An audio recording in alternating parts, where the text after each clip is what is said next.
જ્ઞાનગંગા વિદ્યાલયમાં આપ સૌ વિદ્યાર્થીઓનું હાર્દિક સ્વાગત છે।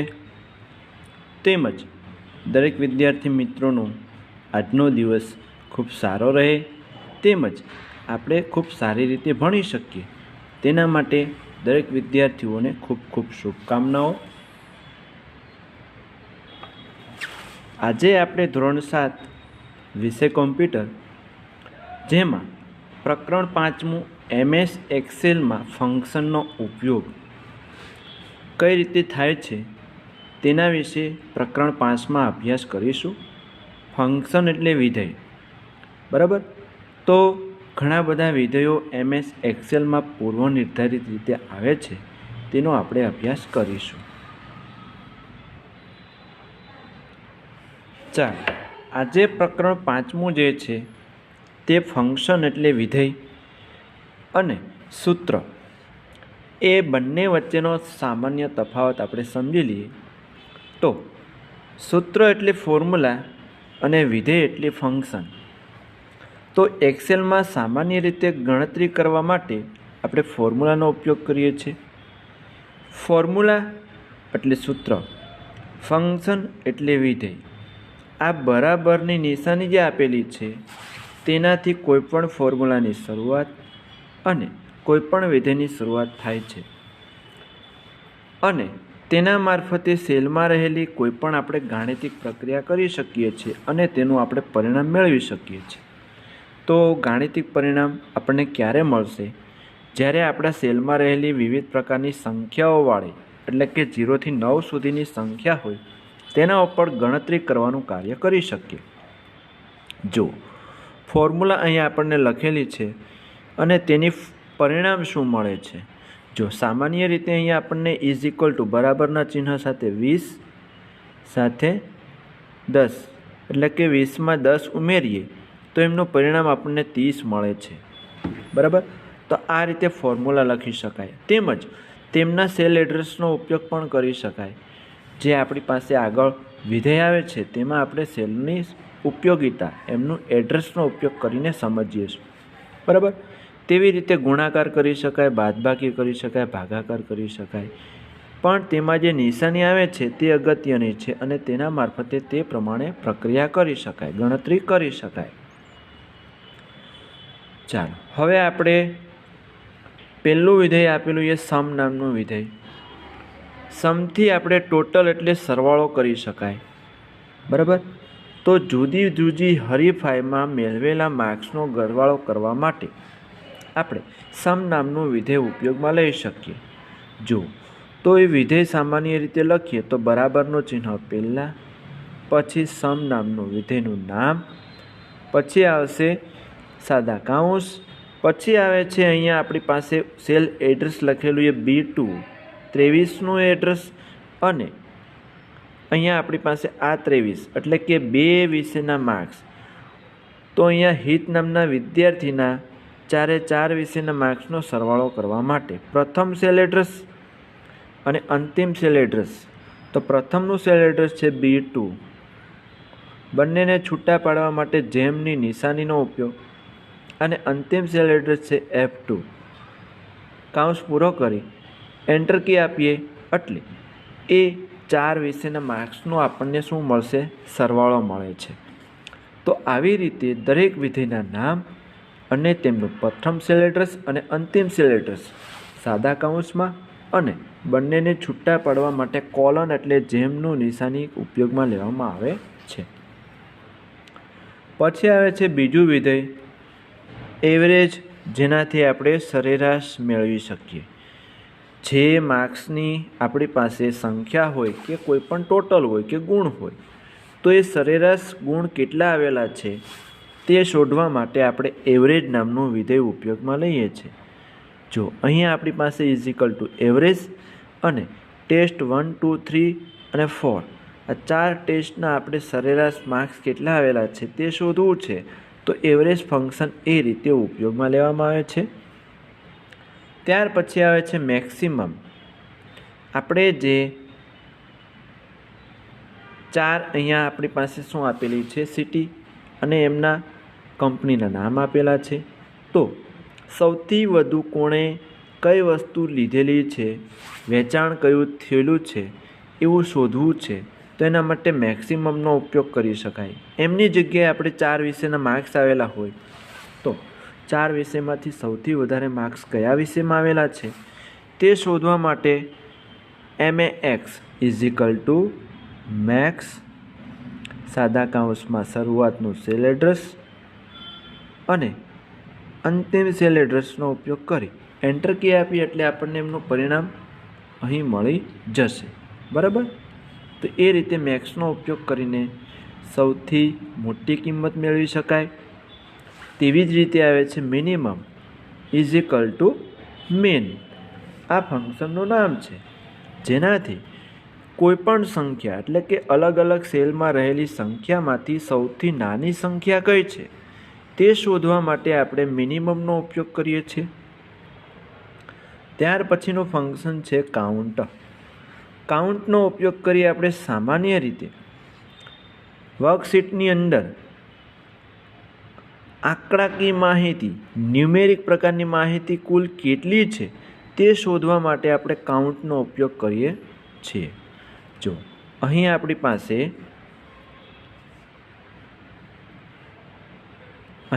પાસે કાઉન્ટ નામનું વિધેય ઉપયોગમાં લીધેલું છે. જો આપણી પાસે અહીંયા 4 વસ્તુ આપેલી, એકમાં 50, એકમાં કોમ્પ્યુટર અને એકમાં 100 અને મોનિટર. તો આ સેલ રેન્જનો ઉપયોગ કરીને હું કાઉન્ટ વિધેય લખીશ તો મને 2 જવાબ મળશે, કારણ 2 સેલની અંદર આંકડાકીય માહિતી છે 50 અને 100 એટલા માટે. ત્યાર પછીનું વિધેય આવે છે ABS એટલે એબ્સોલ્યુટ, જેનાથી માઇનસ વાળી સંખ્યાને સામાન્ય સંખ્યામાં રૂપાંતરિત કરી શકાય છે. ABS કાઉન્સની અંદર -30 તો જવાબ આવશે 30.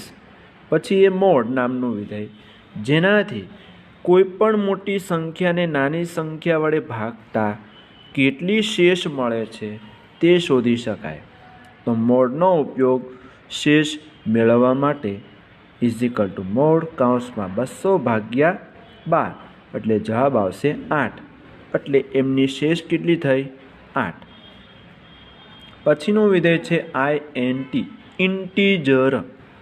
તો કોઈ પણ પોઈન્ટવાળી કિંમત હોય એમને રાઉન્ડ કિંમતમાં એટલે કે પોઈન્ટ વગરની કિંમતમાં રૂપાંતરિત કરવા માટે ઇન્ટીજર INT નો ઉપયોગ કરી શકાય. INT પછી કાઉન્સમાં આપેલું એ 30.50, જવાબ આવશે એમનો ફક્ત 30. બરાબર. પછીનું વિધેય આવે છે SQRT, પૂરું નામ થશે સ્ક્વેર રૂટ. સ્ક્વેર રૂટનું ગુજરાતી થશે વર્ગમૂળ. તો SQRT ફંક્શનની મદદથી કોઈ પણ સંખ્યાનું વર્ગમૂળ આપણે શોધી શકીએ છીએ. જુઓ અહીં આપણને એક જે વસ્તુ આપેલી એ SORT છે, જ્યાં હકીકતમાં બરાબર SQRT એ રીતે આવે. બરાબર. કાઉન્સમાં આપેલું એ 169. આ રીતે આપણે ફંક્શન લખીશું, એન્ટર કી આપીશું એટલે આપણને એમનો વર્ગમૂળ મળશે 13. બરાબર. તો દરેક વિદ્યાર્થી મિત્રોએ અહીં જે વર્ગમૂળનું વિધેયનું નામ આપેલું છે એમાં SQ આવશે. બરાબર. અહીંયા O છે તો આપણે Q કરી દઈશું. બરાબર. એટલે એટલો ફેરફાર. ત્યાર પછીના વિધેયમાં આવે છે લેફ્ટ એટલે ડાબી બાજુ. જો લેફ્ટનો ઉપયોગ સામાન્ય રીતે વાક્ય હોય કે શબ્દ હોય તેમાં ડાબી બાજુએ કોઈ પણ સંખ્યા હોય તો સંખ્યા અથવા તમારી પાસે ટેક્સ્ટ પ્રકારની લખાણવાળી વાક્ય રચનાવાળી કોઈ વસ્તુ હોય તો તેમાં રહેલી ડાબી બાજુએથી જે સંખ્યા આપણે જોઈએ છે તે આપણે આ રીતે લખીશું. બરાબર. જો ઉદાહરણ સમજીએ તો વધારે ખ્યાલ આવશે. લેફ્ટ કાઉન્સમાં આપેલું એ માઉસ, અલ્પવિરામ પછી લખેલું એ 2. એનો મતલબ એવો થશે કે લેફ્ટ એટલે ડાબી બાજુ અને માઉસ શબ્દમાંથી ડાબી બાજુએથી ફક્ત 2 અક્ષર. જવાબમાં કેટલો આવશે? MO. બરાબર. માઉસની સ્પેલિંગમાં ડાબી બાજુ એથી ફક્ત 2 અક્ષર જ તે આપણે જોઈએ છે, જેના માટે લેફ્ટ એ વિધેય વાપરીશું અને એ પ્રમાણે જવાબ મેળવીશું. પછીનું વિધેય છે રાઈટ.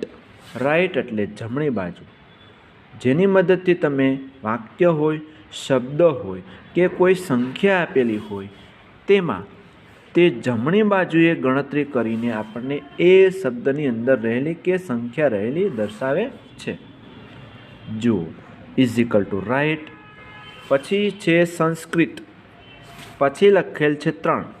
તો જમણી બાજુ એથી 3 અક્ષરો જવાબમાં દર્શાવવા. તો જવાબ આવશે શું? સંસ્કૃતની સ્પેલિંગમાં છેલ્લા 3 અક્ષરો છે RIT. બરાબર? તો જવાબ આવશે RIT. ત્યાર પછીનું ફંક્શન છે લેન. લેન એટલે લેન્થ. તો તેનો ઉપયોગ ટૂંકમાં ગણતરી કરવા માટે થાય છે.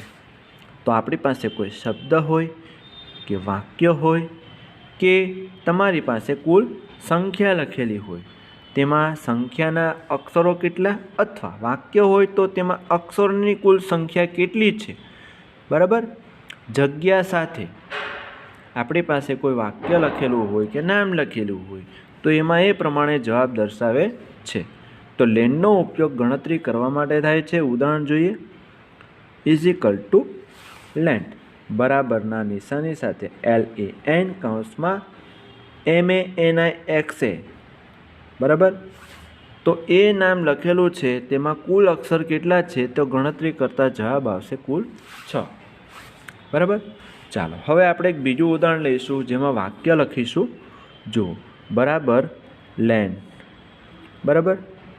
કૌંસમાં લખેલું એ ધીસ, પછી ઇઝ, બેવડા અવતરણ ચિહ્ન પૂરા, કૌંસ પૂરો.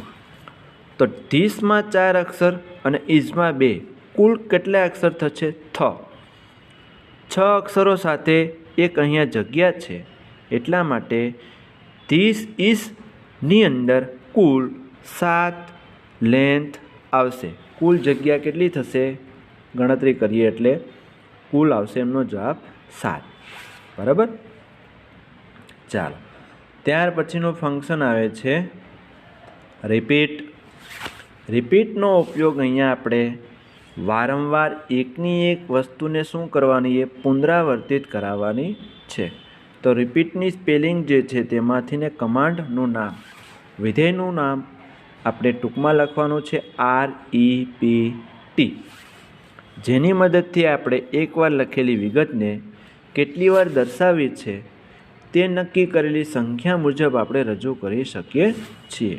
જુઓ, એમનું ઉદાહરણ આપેલું છે ઇઝ ઇક્વલ ટુ REPT. બરાબર? કૌંસમાં લખેલું છે ડોલરનું ચિહ્ન, પછી અલ્પવિરામ સાથે 20. જવાબ આવશે આપણો શું? તો એન્ટર કી પ્રેસ જેવી કરીશું એટલે ડોલર જેવું નિશાન આપેલું છે એ 20 વખત પ્રિન્ટ કરે છે, છાપે છે. સમજાયું?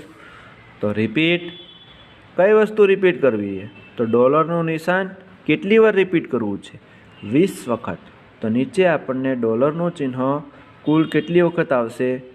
20 વખત છપાયેલું જોવા મળશે.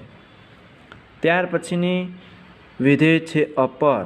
અપર એટલે તમે કોઈ પણ વસ્તુ લખેલી હોય નામમાં, વાક્યમાં, તેને પહેલી ABCD એટલે કે કેપિટલ અક્ષરમાં જોઈ શકાય તેના માટેની એ વસ્તુ છે. ઉદાહરણ છે ઇઝ ઇક્વલ ટુ અપર, કૌંસમાં હર્ષિલ લખેલું છે, એન્ટર કી આપીએ એટલે હર્ષિલ શબ્દ કેપિટલમાં લખાયેલું જોવા મળશે. બરાબર? તેવી રીતે અન્ય કોઈ પણ શબ્દ લખીએ જેને આપણે શું કરી શકીએ છીએ? બરાબરના ચિહ્ન સાથે અપર, પછી જે શબ્દ લખેલો હશે તે આપણને પહેલી ABCDમાં જોવા મળે છે. ચાલો, તેવી જ રીતે એનાથી ઉલટી પ્રક્રિયા આપેલી એ લોઅર. લોઅર એટલે આપેલું લખાણ જે હોય છે તેને બીજી ABCD એટલે કે સ્મોલ લેટરમાં લખી શકાય છે. જુઓ ઇઝિકલ ટુ લોઅર, તો ઇન્ડિયા શબ્દ કેપિટલમાં લખેલો છે, જેને આ રીતે ફંક્શન લખી એન્ટર કી આપીએ એટલે ઇન્ડિયા આપણું સ્મોલ લેટર્સમાં જોવા મળશે. બરાબર. તો અહીં આપણે ઘણા બધા વિધેય જોયા, જેમની વાક્ય રચના ઉદાહરણ સાથે જોઈ અને ઉપયોગ પણ જોયા. પછી આવીએ 16 નંબરનું વિધેય.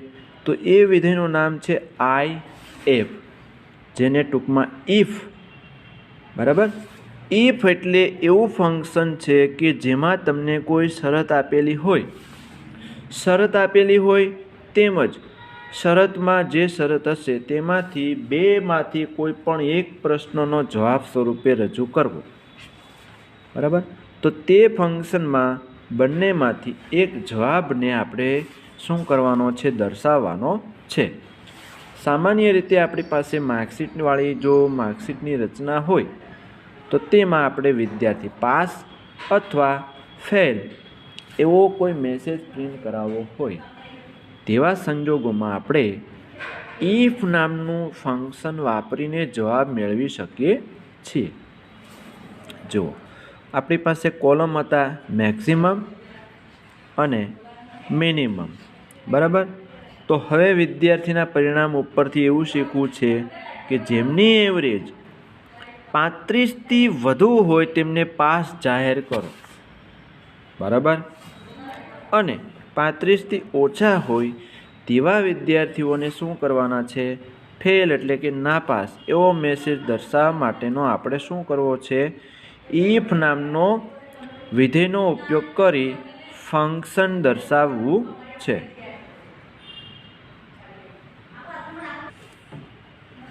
તો ઇફ વિધેયનો ઉપયોગ ટૂંકમાં તમને કોઈ ચોક્કસ શરત આપેલી હોય તે શરતમાંથી આપણે તે વિદ્યાર્થી પાસ અથવા ફેલ, એવું જરૂરી નથી કે ફક્ત પાસ ને ફેલ માટે જ તે આપણે આવી શરત મૂકી શકીએ. અન્ય કોઈ પણ પ્રકારની તમારી એક્સેલમાં આંકડાકીય પ્રકારની માહિતી હોય તેમના ઉપર આપણે આવી અલગ અલગ ક્રિયાઓ મારફતે અન્ય વસ્તુ પણ દર્શાવી શકીએ છીએ.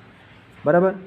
ચાલો, તો આપણી પાસે એવું કીધેલું છે શરતમાં કે જેમાં 35થી સરેરાશ ઓછી હોય તે નાપાસ અને 35થી એવરેજ વધારે હોય તે પાસ.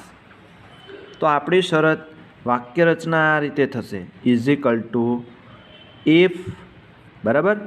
કાઉન્સની અંદર સૌથી પહેલાં આવશે શરત, પછી આવશે સાચું વિધાન દર્શાવવા માટેનું અને પછી આવશે ખોટું વિધાન દર્શાવવાનું. તો અહીંયા શરત આપેલી હોય પહેલાં, સાચું વિધાન એટલે પાસ, ખોટું વિધાન એટલે ફેલ. બરાબર. તો એમના 3 ભાગ અહીંયા દર્શાવેલા છે. ચાલો, તો ઉદાહરણમાં ઇઝિકલ ટુ એફ, કાઉન્સમાં આવશે G2. બરાબર. જુઓ અહીંયા ટોટલ છે,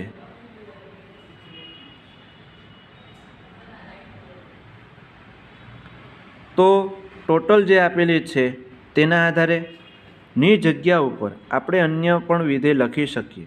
બરાબર.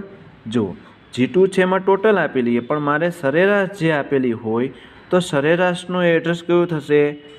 H2. તો તેના આધારે આપણે પાસ ફેલ અહીંયા આપણે દર્શાવી શકીએ રિઝલ્ટની અંદર. તો અહીંયા આપણે એમની વાક્ય રચના પ્રમાણે શું કરશું? ઇફ કાઉન્સની અંદર આવશે H2.